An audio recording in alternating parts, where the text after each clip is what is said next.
nga kohrat më të errta për gjuhën shqipe, kur çdo përpjekje për të ruajtur identitetin kombëtar ishte i rrezikshëm, një dritë e fuqishme u ndez në Karadak.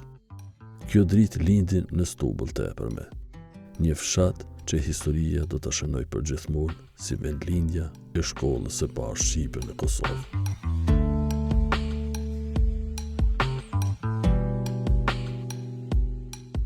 Ishte viti kur pushteti kërkonte heshtje, nënshtrim dhe harrim, por njerëzit e këtij vendi nuk pranuan të jenë spektator të zhdukjes së gjuhës dhe fesë së tyre. Në mesin e tyre u ngrit një figurë e jashtëzakonshme, Don Mikel Tarabulluzi, një prift i arsimuar, vizionar dhe guximtar, i cili vendosi të mësoj fëmijët e kësaj treve të lexojnë e të shkruajnë shqip, gjuhën e tyre të ndaluar nga pushteti Osman. Me vetëm një klasë modeste, por me një mision të madh, Don Mikeli hapi një shkollë që nuk ishte thjesht një institucion arsimor.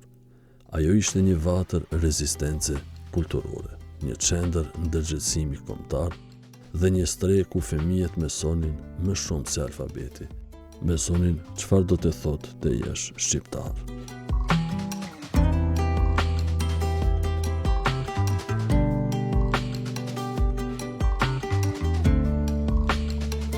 Në shtëpi të fshehta që shndroheshin në klasë, në ndritën e zbet të llampave të vajgurit, fëmijët recitonin shkronja shqipe, ndërsa rreziku i ndëshkimit qëndronte gjithmonë pranë. Por as frika, as kërcënimet nuk ndalen Don Mikel Tarabulluzi, misionar i dijes, i cili la pas një trashëgimi që sot nderohet në gjithë Kosovën. Në këtë emision do të sjellim dëshmi, kujtime, dokumente historike dhe rrëfime që dëshmojnë se si Stublla e Epërme u bë qendra e parë arsimit shqip në Kosovë. Do të njohim figurat që e mbështeten këtë mision, fëmijët që hapën dyert e tyre për nxënësit dhe brezat që dolën prej kësaj shkolle, që u bën mbartës të diturisë në përtroje shqiptare. Sot rikthehemi në Stubull, jo vetëm për të treguar historinë e një shkolle, por për të kujtuar një akt të madh guximi, aktin e një mësuesi që sfidoi pushtetin me një abetare në dorë, dhe të një fshati që vendosi të mos lejoj që gjuha shqipe të shuhet nga pushtuesit Osman. Mirë se vini në këtë udhtim dokumentar, në vendin ku nisi rruga e arsimit shqip në Kosovë, aty ku Don Mikel Tarabulluzi ndezi dritën që do të udhhiqet brez pas brezi.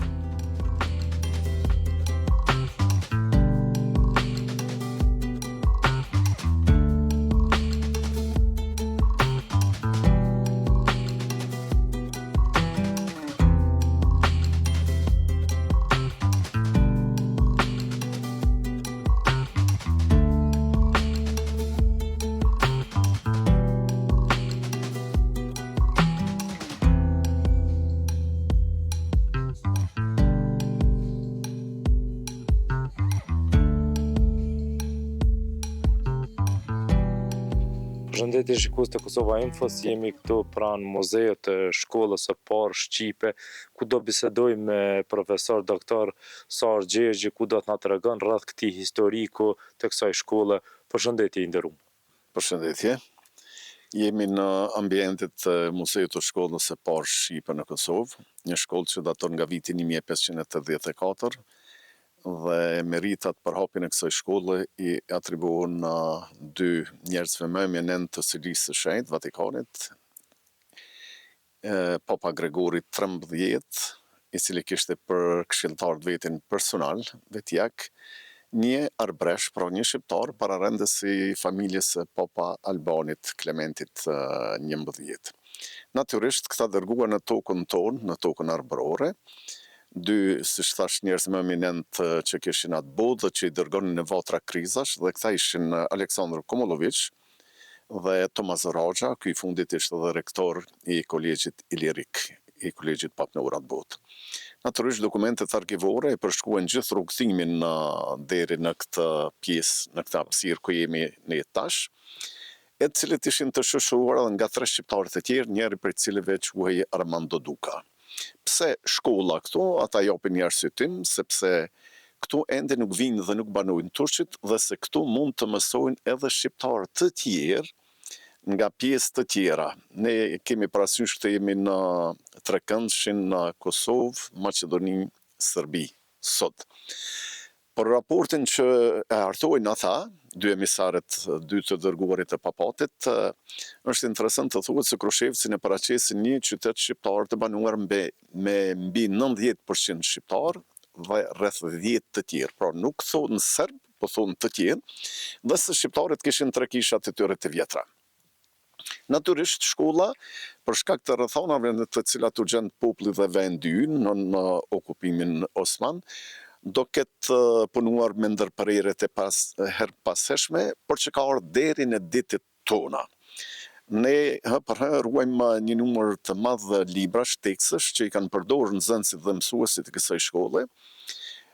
Ruhen libra nga viti 1664, në gjuhën shqipe, ndërkaq libri më i vjetër që ruhet në muze është i vitit 1638 dhe është një autori gjerman, ndërkaq gjuha e librit është latinishtja.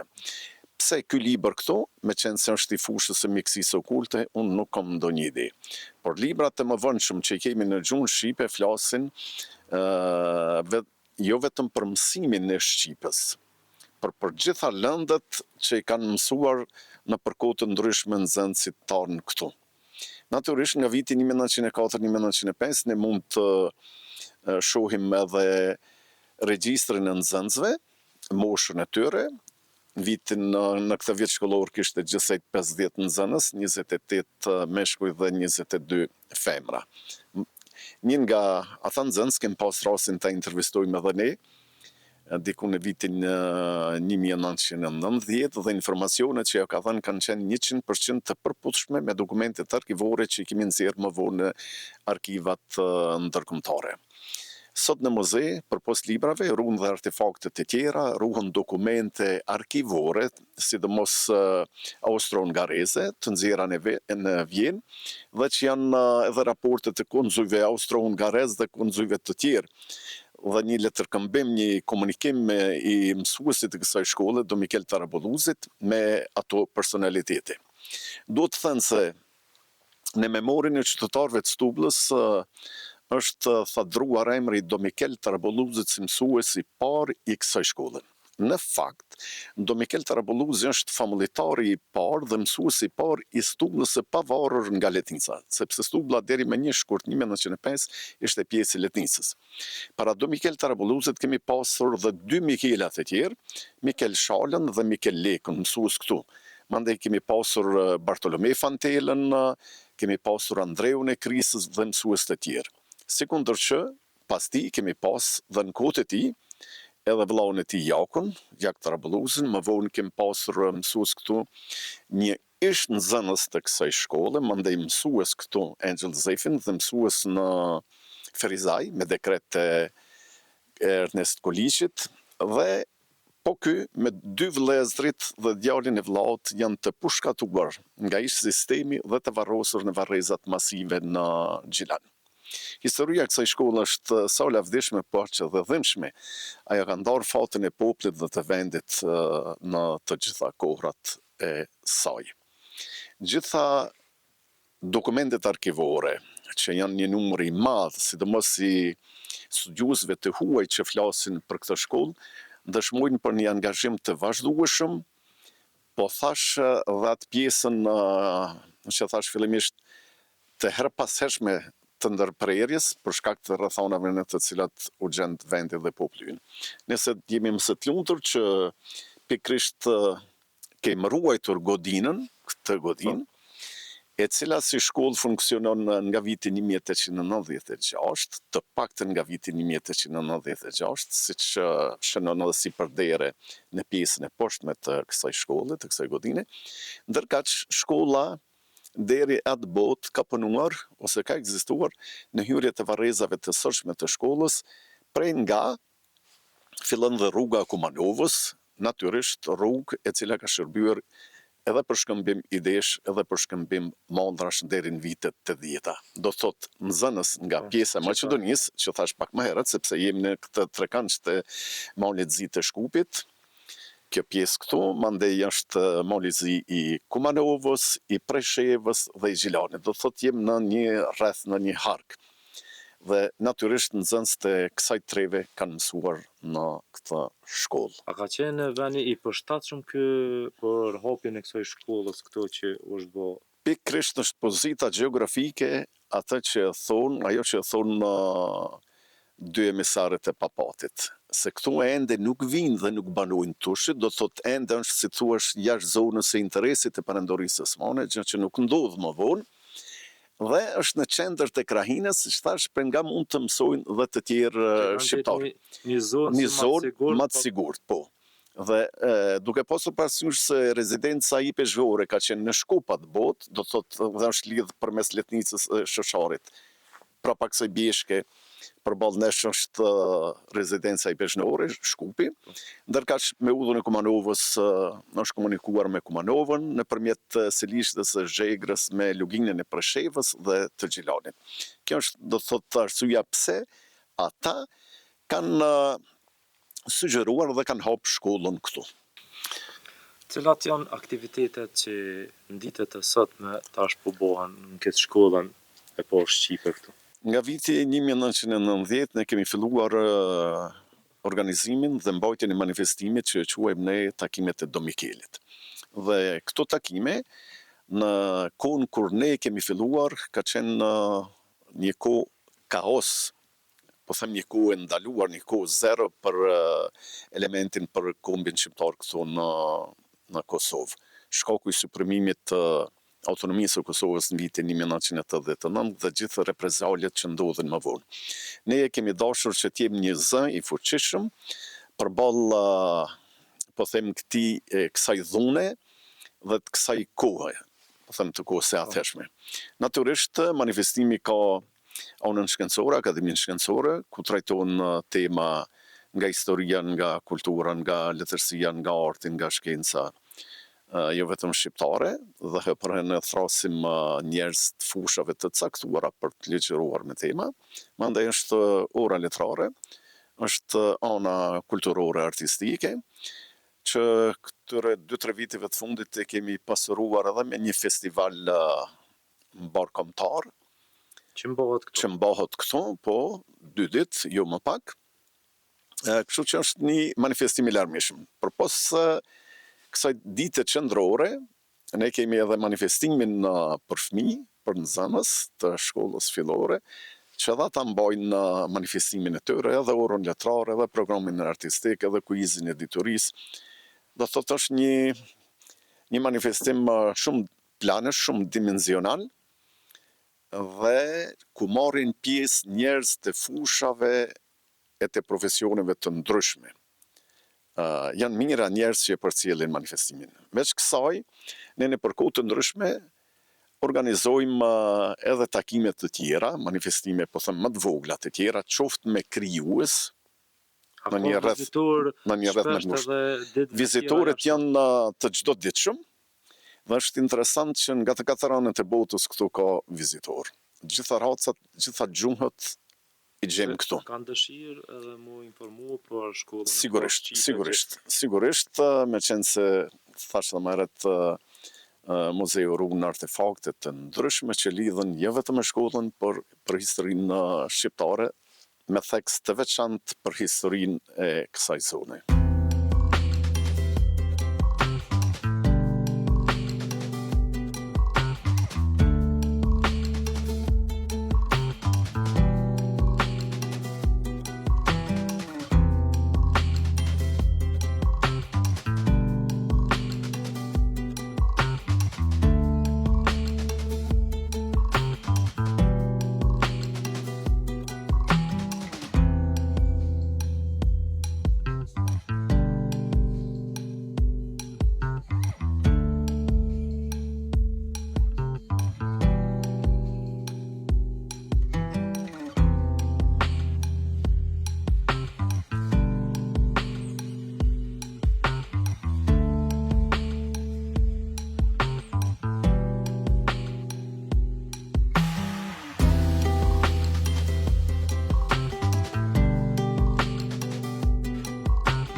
Po gjendja e infrastrukturës të kësaj shkolle tash në ditët e sotme, si është edhe a ka nevojë për intervenim apo diçka tjetër sa i përket juve tregoni pak. Unë them se le për të dëshiruar ka pasur ndërhyrje shumë të vogla e nganjëherë edhe të gabuara, kur nuk merret përbazë ose nuk përfillet si të them zëri qytetarit këtu, zëri vendorit, për të ruajtur gjërat në origjinal ashtu siç kanë qenë. Ne do provojmë t'i rikthejmë gjërat që kanë qenë këtu, ta pastrojmë muzein, po edhe ta rikthejmë në gjendjen fillestare, në gjendjen origjinale. Ne kemi bërë një projekt për gjithë këtë hapësirë, duke përfshirë edhe muzein edhe aneks muzeun tjetër, që do të jetë një rezidencë për krijues, hapësirë për ta, për studiues të ndryshëm, por edhe për një muze etnografik, për një amfiteatër të ri, me qenë se amfiteatri e kemi, por mendojmë të kemi një amfiteatër të ri që do harmonizohet, të kompozohet pak më ndryshe gjithë kjo hapësirë për të krijuar kushte më të mira, me qenë se interesimi i njerëzve për ta vizituar këtë muze është jashtëzakonisht i madh. Janë mira njerëz brenda vitit që vizitojnë këtë muze. Ka raste kur vinë në mënyrë të organizuar nga 300-400 dhe 500 vetë për të vizituar muzein. Prej vendeve të tjera. Dhe kjo natyrisht kërkon një infrastrukturë të ndryshme. Thash ne kemi bërë projektin, kemi marrë premtimin nga Ministria e Kulturës për të ndërhyrë, për të realizuar këtë projekt, por të shohim, me qenë se me qenë se dihet tash situata si është me gjendjen aktuale, politike, qeveri kemi edhe nuk kemi, por unë shpresoj që gjendet një zgjidhje dhe të merret vendimi sa më parë në mënyrë që të fillohet me punë siç e kemi menduar ne. Atëherë, natyrisht, ky muze do t'i bënte nder jo vetëm komunës së Vitinis, por do t'i bënte nder gjithë Kosovës, po them edhe kombit shqiptar, me qenë se daton si shkollë e faktuar më hershmja në trevat shqiptare. Po flasim për vitin 1584. Do nëse unë ruaj gjithmonë mendimin se shkollë do ketë patur edhe më herët. Faleminderit shumë për këtë intervistë. Faleminderit për juve.